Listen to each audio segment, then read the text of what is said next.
You've created a standout cover letter and you're ready to apply for that job, right? Wrong. You also need a standout resume that'll get you noticed. There's more to a resume than your work history. If you want to get to the top of the resume pile and get yours noticed, stay tuned for some Killin' It resume tips. Grab your notebook and pen. This episode is filled with tons of tangible tips you won't want to forget.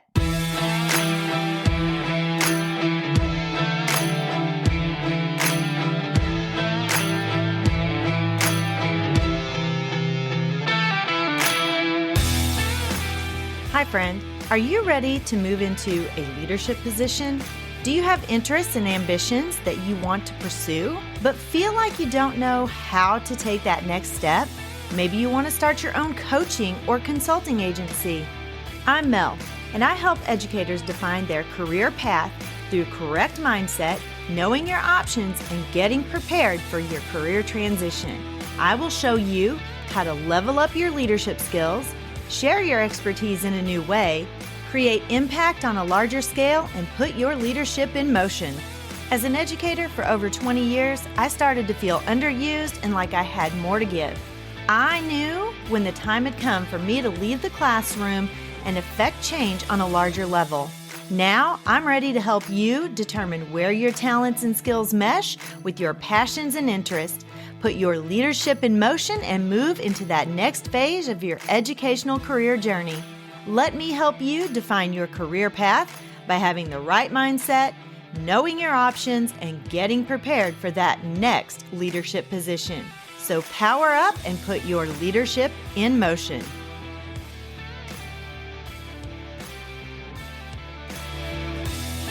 Happy Friday, everyone. Welcome back to Empowered Educator. I'm your host, Mel Vandevort. We talked about how to write a standout cover letter. Today, we're going to talk about how to write a Killin' It resume to go with that cover letter. This episode was also aired on my Choose Your Next Yes podcast for my marvelous midlife women who are searching for that next career. So there may be some things in here that don't sound educational, but that's okay. The content is what I am more interested in you hearing.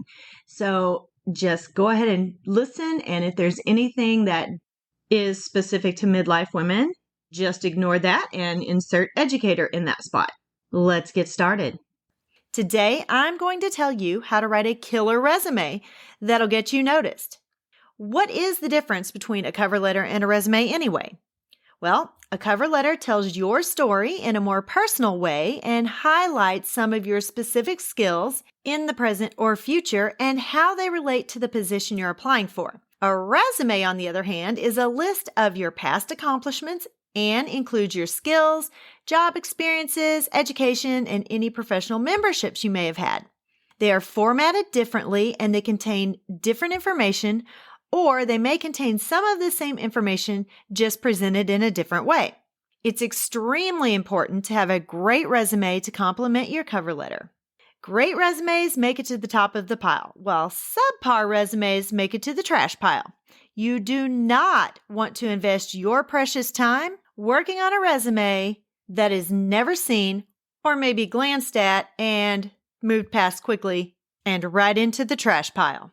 And ladies, if you need to chat with someone about how to clarify your gifts and skills and know which career shift is right for you, please reach out to me. You can email me at any time at melvandevort@gmail.com, which I will always have linked in the show notes, or you can click on the Career Clarity Blueprint in the show notes and schedule a session with me. During this empowerment hour, I will help you know where your confidence, passion, and purpose merge. I would love to help you get started on your new career today. So how do you write a resume that will get you noticed? Let's dig in about the requirements of a killer resume. And for some reason, I feel like I need like creepy music when I say killer resume, like Halloween or Nightmare on Elm Street kind of music. My man loves the Halloween movies and I'm a big chicken and he's made me watch those. So now I'm like scared to be in my apartment alone sometimes, but that's okay. Whatever makes my man happy, I will do. Even if it means watching a scary movie and living by myself. Now that I've gotten that pointless tidbit of information out of the way, let's get to the topic of the day, which is resumes. So number 1, job description and company research. If you don't know what job you're applying for or what the company is all about, then how do you know it's the right company for you? You have got to do some research. Every time I wanted to apply for a principal position or an administrative position at a school, I thoroughly researched the school to make sure that they were a right fit for me as well as me being a right fit for them. I looked up their vision, their mission statement, what courses they offer, all of the things that might clue me into who they are. And the job description. You're going to look at that job description over thoroughly. You need to know who you're working with as well. So look at the job description and then maybe go to the department for whatever job it is in and really research that specific department as well. Get to know who the coworkers would be that you would be working with and what their qualifications are, what their thoughts are, see how personable they are. You can learn a lot from a website. You're also going to want to look at that job description thoroughly so you can pick out those key words and phrases that you're going to need to add to that resume to get bumped up and get noticed. Look at the skills that you're going to need and make sure that you highlight those in your resume as well. And any specific degrees or certifications that you need. If you're applying to be a principal or a superintendent, you're going to need a superintendent or a principal degree and to have taken the certification test because they're not going to even look at you if you don't have the certification test passed or have at least taken them. If you want to be a driver for a delivery company, maybe like Frito-Lay, you may need a specific driver's license endorsement such as a CDL. Or maybe you are applying for a tech job and you need Google certification, which Google certification is easy to get. You don't have to do anything special. You just study at your own pace, you pay, you take the test, you pass it, no problem. There may be things that you need specific knowledge of, certain software programs or whatever it may be, but you don't have that necessarily. Don't run out and get that until you know you have the job because you could drive yourself crazy trying to get all of these certifications for just one specific job.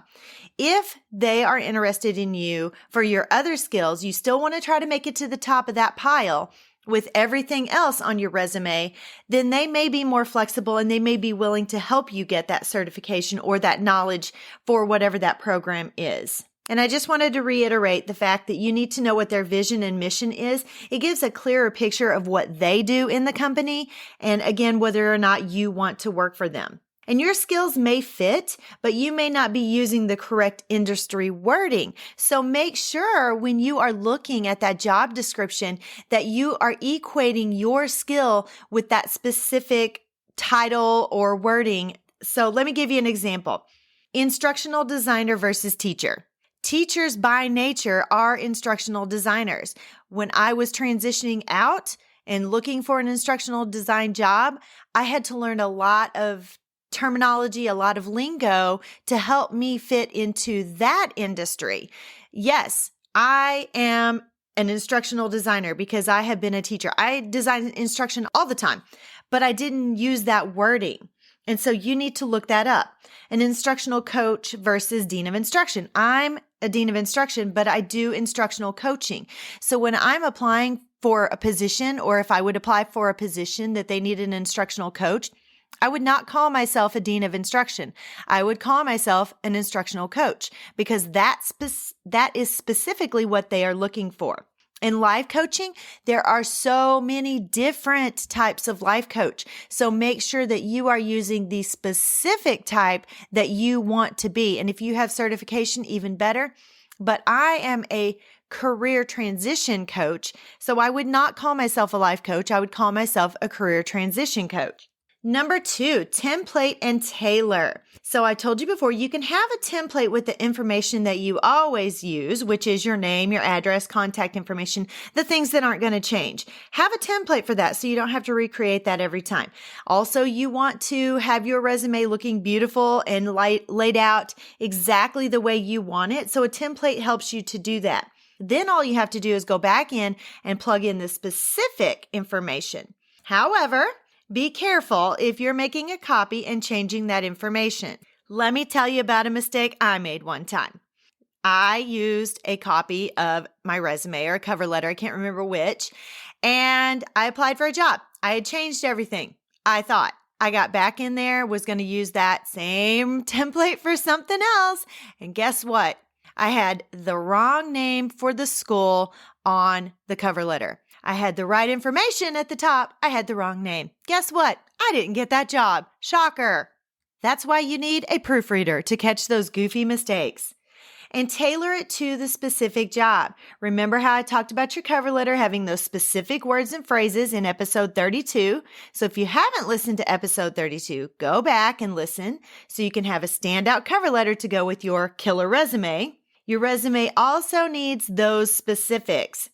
Let's talk about appearance for just a little bit. You want to be consistent with your font.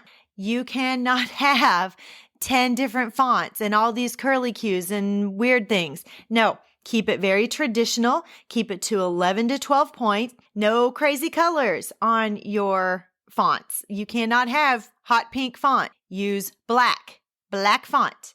Your professional email. Make sure you don't have some weird email.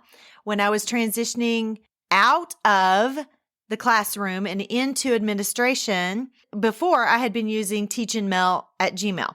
Okay, so no, I can't use that. I had to change it to be more professional, so I changed it to my name. It was a whole lot more professional, easier for them to remember, and it was my name, so it was very stand out. They didn't have to try to remember something if they wanted to email me. So if you have Sexy Gal 88 or Boy Mom ×3, no, get rid of it. That's your personal stuff. Get something professional. You can use color on your resume, but like I said, not on the font. If you do choose to use some color blocks, which would be color blocks, then make sure that they are professional colors. You want stuff like navy blue, gray, maroon, a dark green, not crazy colors. If you know their branding colors, make sure that you try to maybe match whatever their branding color is to your resume. That will give you a little bit of an edge. It'll help stand out.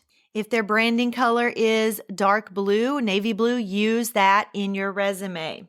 Number 3. The ATS or the applicant tracking system. Remember, this is used mostly for online applications. So make sure that you are trying to get to the top of that pile by making sure you're using those keywords and phrases and that you're not going to kick to the bottom of the pile in the applicant tracking system. There are some checkers online that you can run it through. A couple of them are like JobScan, My Perfect Resume, a couple of different ones like that. Some of them you will get a few free times of running it through, and then you'll have to pay.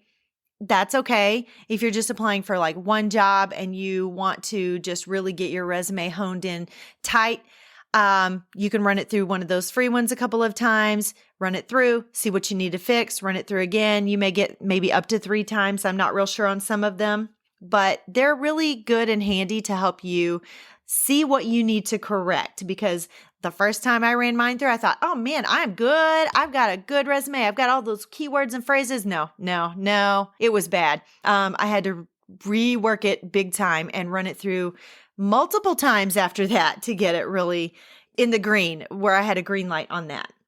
Number 4, length. Be succinct. There's no room for fluff, just like I talked about in your cover letter. Monster.com says 1 page for less than 10 years, 2 for more than 10 years. However, this is going to depend on your jobs. If you only have 2 jobs in the last 10 years, if you only put those 2 things, your resume is going to need some stuff. So make sure that you are putting things like your jobs, your education, your professional memberships, anything that is relevant to the position that you are applying for.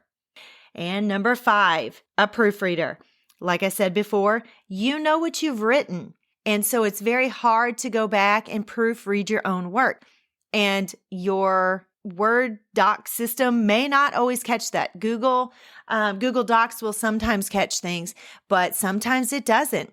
And Microsoft Word doesn't always catch your mistakes. So make sure that you have someone looking over that so you can catch those grammatical errors, your wording, clarity, even if there are no grammatical or spelling mistakes in there and your wording is okay. Sometimes your clarity is off and your sentences just maybe aren't as clear as they could be or succinct as they could be. All right, let's recap. Number 1, make sure you have a good job description and that you research the company. Number 2, template and tailor. Number 3, the applicant tracking system. Make sure that you can get to the top of the pile. Number 4 is length. Keep it to 1 page if you can. Number 5 is a proofreader to make sure that you have the most beautiful resume that you can have. All right, my friends, that's it for today. However, I want to say thank you from the bottom of my heart for joining me today. I hope that you're able to use some of today's content to have a killer resume and that it helps you get the job of your dreams. And I would so very much appreciate it if you would hop on over to Apple Podcasts and leave me a rating and a review. That way I know that you're enjoying the show. It helps me to get in front of other people and it helps me to know what you like about the show so I can continue to give you the content that you like.